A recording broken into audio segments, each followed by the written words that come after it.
Dude. Dude. Oh my god. Bruh. I'm trying to hold back the fucking tears of this recent manga chapter, but my god. I am crying. I am literally about to cry because the hypeness of this chapter, the hypeness at the end of here. This man, this boy Deku, bro. This dude. Uh, I have no words. I have no words. My goodness. You're getting my raw reaction after I just got done reading the chapter and I'm here to give my review. But my god. Dude, I still think regardless, it's going to the heroes are still going to lose because Gigantamaku's on the way there despite what Shigarachi's happening in Shigarachi's body, which now we finally see the effects kicking in of him, coming out earlier than expected. But this man, dude, we have come so far with this dude Deku. You cannot lie to me. That was one of the most badass My Hero Academia moments right there. It's already good enough moment for Deku straight up, but just straight up moment, I swear, dude. I swear. The anime needs to do this scene right. The anime needs to do this entire war arc right. Like how, One Piece, the Wano arc and One Piece, the anime, is really freaking good. This is how this war arc needs to be like like literally adapted, like legit, and with oh my goodness, this chapter, man, this dude, Horikoshi, man, Horikoshi, dude. The fact that there are people that slander on Horikoshi's name, they can get lost, man. Horikoshi, dude. This dude is just freaking fantastic, man. Everybody knew this part would be coming when Deku would finally achieve the float quirk. And man, the way they did it was in the most badass way. I'm going to get into that when I talk about that scene. But hey guys, this is Cam315. I'm back at it with another My Hero Academia manga chapter review. And last week looked like, at the end of last week, it looked like all hope was lost. Now still, you can somewhat say all hope is somewhat lost still, because Gigantomachia is still on the way there in a rampage. But I guess you can find that little hope in Deku right then and there. And, we'll just have to find out. We'll just have to find out. Anyways, this is My Hero Academia manga chapter 283. Now, the manga chapter starts off with a full-fledged panel of our UA students from Class 1A and Class 1B. So they are confirmed to still be alive. They are badly damaged, but they are confirmed to still be alive. I know this is probably not the proper time to be saying this, but dude, Momo, I swear, she is a snack. My god. But still, now, as you can see in the manga panel of the first page, everybody's face is like literally shocked beyond belief. They are shocked, they are like intimidated, they are just scared and really emotional right now. Now, they ask where the other heroes are, and Shoji actually responds by saying like, yo, I can't see him because they're too far to confirm it, and stuff like that. Now we see Hawks with, or no, not Hawks. We see Tokoyami with Hawks still in his arm. Seems like him and Dark Shadow are saving some more people from the rubble, and stuff like that, from this destruction. And Momo goes on to say it's absurd. They only survived because they didn't consider us worthy enemies. And essentially what happens here is, okay, so let's get something straight. Let's get something straight. First things first, If you look at the manga panel on page 4, that one manga panel of Gigantomachia, bro, to say he does not look like something out of frickin' Resident Evil. I kid you not. Maybe the recent giant Resident Evil 3 game, the remaster of that, looks like Nemesis's final form. That's what he looks like. You know, when he does this thing. That's what he looked like to me. So, one, it seems like in this one manga panel, he can grow his nails and his arms and just that's why he trashed up the entire area. And you know, it seems like with the little jaw face covering thing that's covering up his mouth, it seems like he's just gone into crazy mode where he just destroys whatever gets in his way, no matter. Now, also, it's implied here that every hero that was in the vicinity of this attack or this craziness Gigantomachia is here. It's I guess you can say it's shown that I guess it's somewhat explained that they all died. Maybe some of them are barely living, like barely living, or like they're in critical condition. But it seems like almost every hero that was in that area was killed by Gigantomachia's rampage.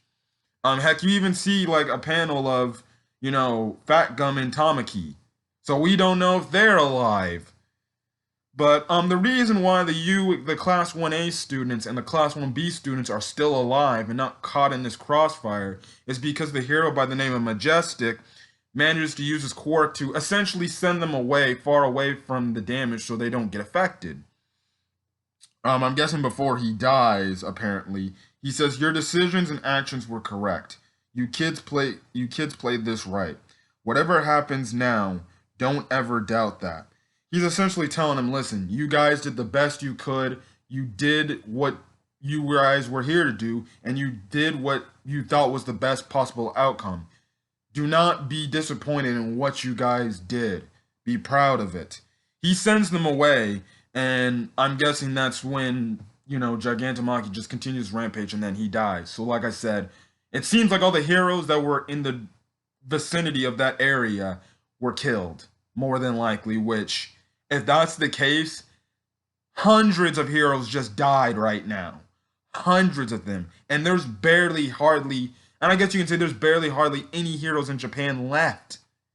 You only got a few heroes here and there that are just a few pro heroes that are just badly injured and badly damaged, and maybe some other smaller pro heroes. But more than likely, the only other heroes with powers are the students in training, not from just UA, but from other schools in Japan. And we don't even know if they were in on this situation too. Now, I forget Mushroom Girl's name, but her and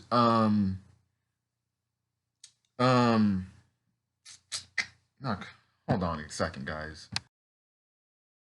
Okay, I'm back now. Okay. Anyways, I was saying, Mushroom Girl, who I forgot her name is, from Class 1B, and Moneta, they're essentially in fear right now, and they're saying, no, the first thing, Mushroom Girl, she goes in to say, like, shouldn't that, sedative would have kicked in by now and stuff like that? No, nobody replies to that answer, which, again, is one of the many questions we still have, like, did the sedative work? Did it not? And Moneta, he goes on to say, in a monologue saying, our decisions, our moves, did we really do the right thing, really? And the heroes, too. Did they make the right choices? Now, I guess you can say, in this whole thing, the heroes had this whole plan, like, mapped out really good. Just one mishap, which, funny enough, when we see Dr. Ujiko appear later in this chapter, he even mentions, like, yeah, you guys just made one little misstep, and that essentially changed the pace of this entire thing. And it's like I said, I'm like, the moment they let Shigarashi out, yes, they let him out quicker than, he was supposed to come out, but they should have killed him instantly the moment he did that. Like, why even bring him in or detain him? Just kill the guy. So, yeah, and then and then he goes on to say, like, seriously, this whole nightmare, didn't we just make it all worse? And I'm guessing he's saying, like, I'm guessing we really pissed off Gigantomachia to where he's just destroying everything. So the League of Villains, they're all okay, just chilling on his back. Everybody's okay, for the League of Villains and stuff like that. Also, and even before you see that manga panel, you just see the sheer destruction that he is going on, and you just see people running for their lives. You see some villains there just obviously trying to do evil things and stuff like that. But here, you just see total destruction. And when they animate this, I guarantee you, they better go well depth into this. That's why I'm hoping for the war arc, there's like no other My Hero Academia movies, you know, coming out around the war arc time, because I really want the animation to be really good for this arc, because it would be a crazy letdown if they do not put, all their effort into making this one of the best looking arcs and one of the best arcs, period. This, like, stuff like that, that's crazy. Like I said, we cut back to Dr. Ujiko, and he finds out himself that Gigantomachia is coming. And again, like I said earlier, he mentions like, yeah, you had us, but you just made that one little mistake, that one little slip up, and it essentially changed everything. And again, he's going back to the fact that, yeah, you let Shigaraki out, but you probably should have killed the guy, to be honest. If you had killed him, guess what? Gigantomachia doesn't respond to him. Two, you will probably have the upper hand against everything. And then, guess what? You can save the day, and all you guys can go back to your peaceful lives of being heroes and stuff like that. Like I said, he goes on to mention that Shigaraki turning up or waking up essentially changed everything. Now you see President Mike, he's obviously just intimidated and everything. Just wait, just wait till he sees Aizawa's condition. Now this is when we get a huge revelation here, and this is attributed to the Nomus. Dr. Ujiko goes on to say Gigantomachia is a calamity who lives and dies for his master's sakes, which we already know. He goes on to say about the Nomus, the foot soldiers we call Nomu were modeled after the big fella. Because every king needs his soldiers, right? Good, strong ones. So the Nomus, from all the way back from season 1, the things that were supposed to be things that were supposed to take out All Might and be on All Might's level, the Nomus are just miniaturized or smaller versions of Gigantomachia. Because we know Nomus can have more than one quirk, like Gigantomachia does. And essentially they don't essentially Nomus, they don't have the same destructive power as Gigantomachia as we see in this chapter and even past chapters. They are still dangerous things. And the fact that, they're not only, brainless individuals, who's taking quirks, they're essentially smaller, versions of Gigantomachia, which is freaking crazy. And I guess you can say, the high-end Nomus are more advanced versions of that. Stuff like that. And again, he goes on to say, and now with Maki on the move, total destruction is inevitable. Which, I feel like when they use the word inevitable, Horikoshi's really pulling it from, Avengers Endgame, because we all know the thing Thanos always said in that movie is, I am inevitable, and stuff like that. So we see Shigaraki and everybody and all the heroes there. Now, Todoroki tells his father, Endeavor, that he had to help Ryuko and them first. And essentially he says, look, I'm creating this ice. You cool down over here and stuff like that, so you don't, lose your overheat and lose your power. Now, we see the body of Gran Torino, and Bakugo is in front of it, and Deku just charges straight in. Bakugo obviously he looks like he's beyond terrified now. He is beyond terrified. I'm not saying he's lost the will to fight, but he looks like he's beyond terrified because he knows they are screwed. Now, the thing is, I'm guessing this was a quick little flashback scene before everything that happened, but essentially, we see Rocklock tell Deku, or at first say, elevate his leg, and stop the bleeding and his blinding cough and stuff like that. So they're trying to stop the bleeding from his Aizawa's leg being cut off.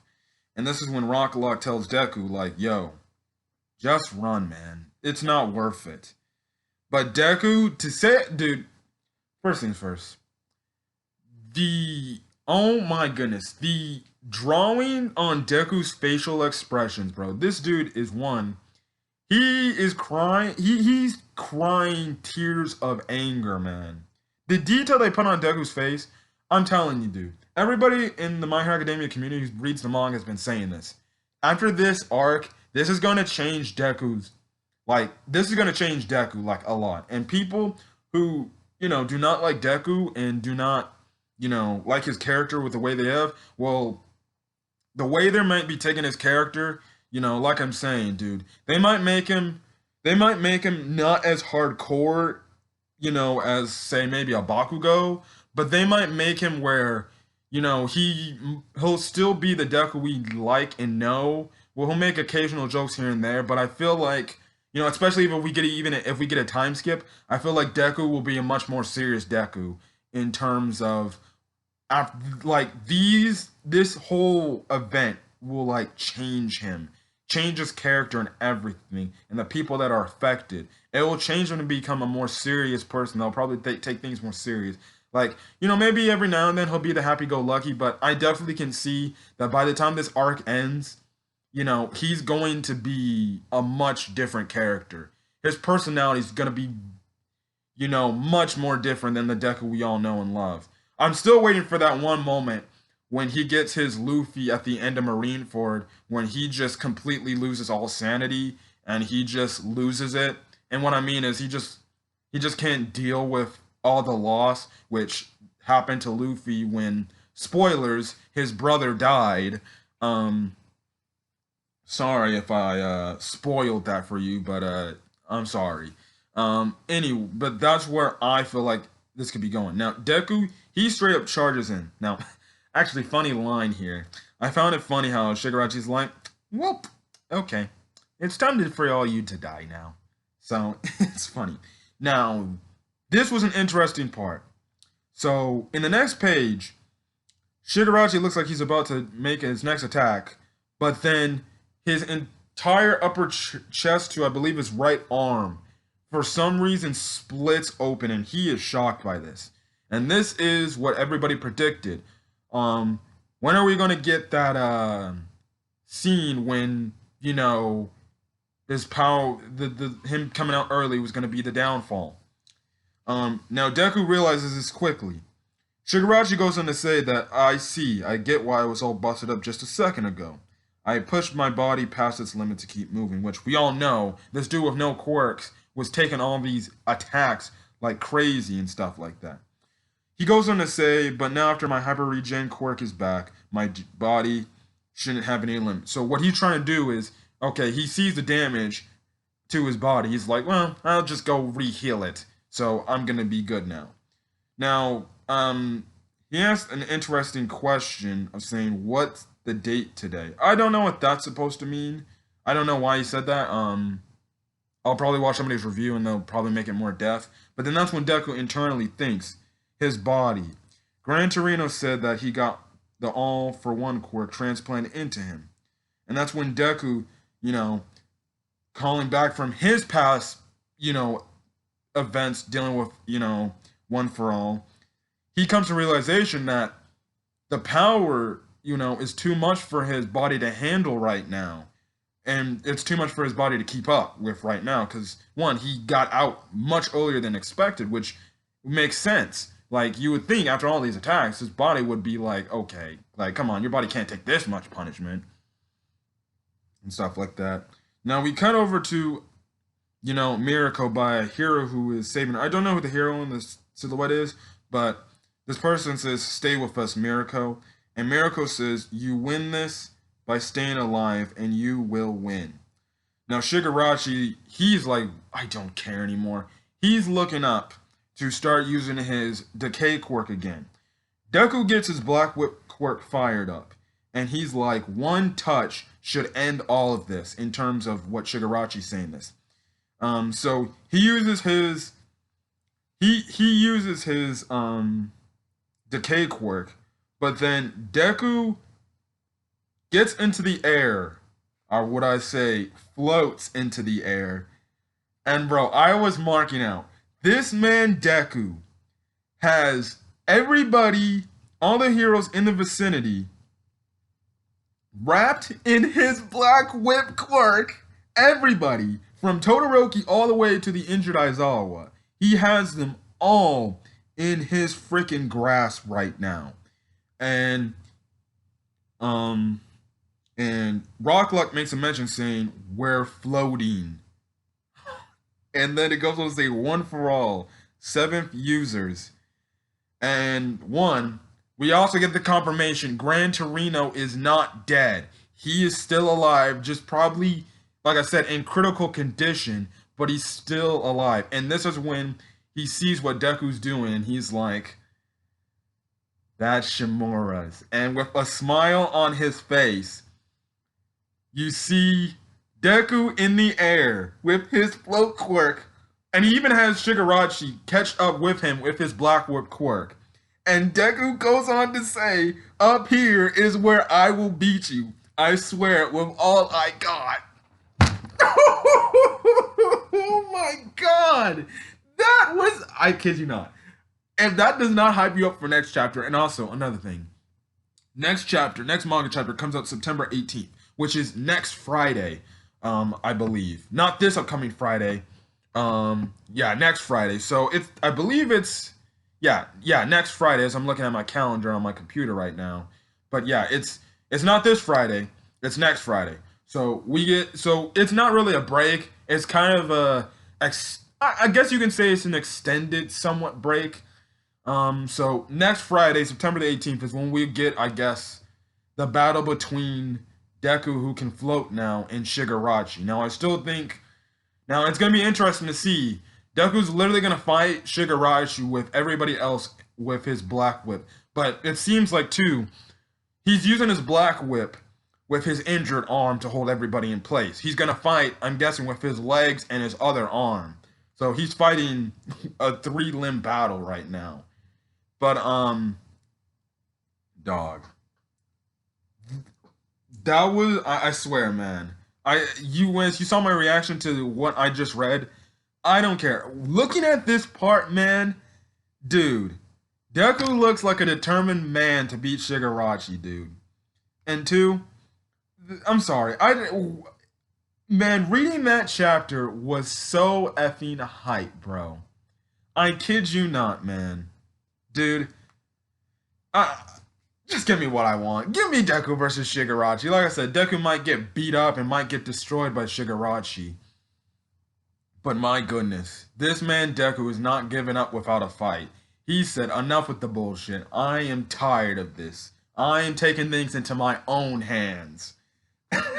Bro, oh my god.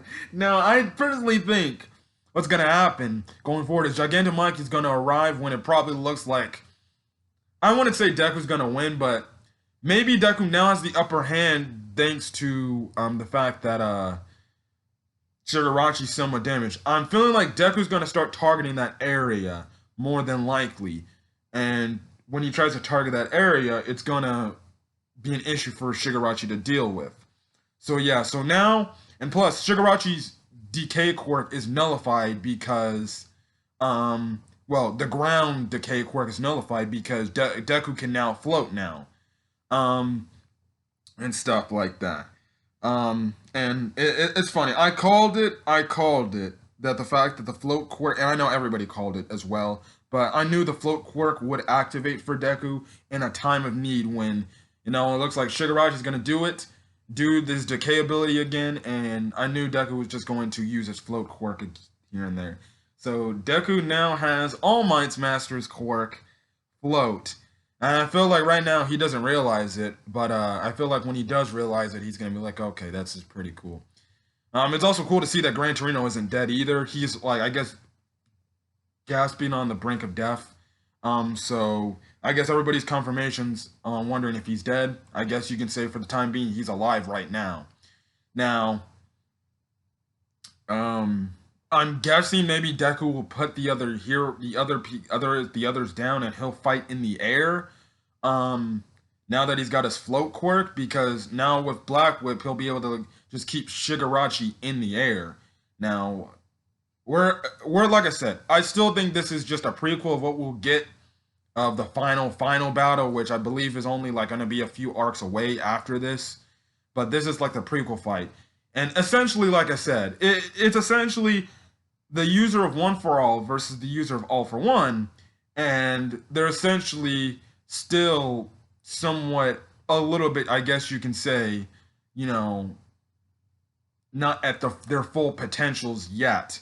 Like we know Deku's not at his full potentials yet because he still doesn't have one. He still has yet to master 100% One for All, and two, he still has yet to get the other One for All users quirks abilities.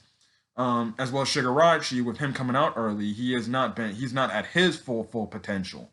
So it's gonna be a very interesting thing next Friday to see where the story's headed, man. Thank goodness that I have no school on Fridays because oh my goodness, I cannot wait. Anyways, guys, if you guys like this manga chapter or like this video, leave a like. Put in the comment section your thoughts on this manga chapter, your thoughts on Deku achieving the floatability and just how badass you thought that moment was. I swear, I cannot believe what I just listened to or just read right now. Bro, that's gonna be one of the moments, I swear. This moment, when this gets animated, it needs to be like Deku from this past season going 100%. It needs to have that impact where you're just stand up on your freaking off your couch and you're like, let's go. You know, that's what I was feeling like, man. I kid you not, when I saw that part, I was jumping out of my freaking bed. Anyways, if you want to get more My Hero Academia content, hit that subscribe button. And yeah, so other than that, guys, I'm going to catch you guys on the next episode, on the next manga chapter review next Friday for manga chapter 284 review. So till then, guys, hopefully you guys are having a great rest of your day. And this is Camfrey 15, and I'm signing out. Peace.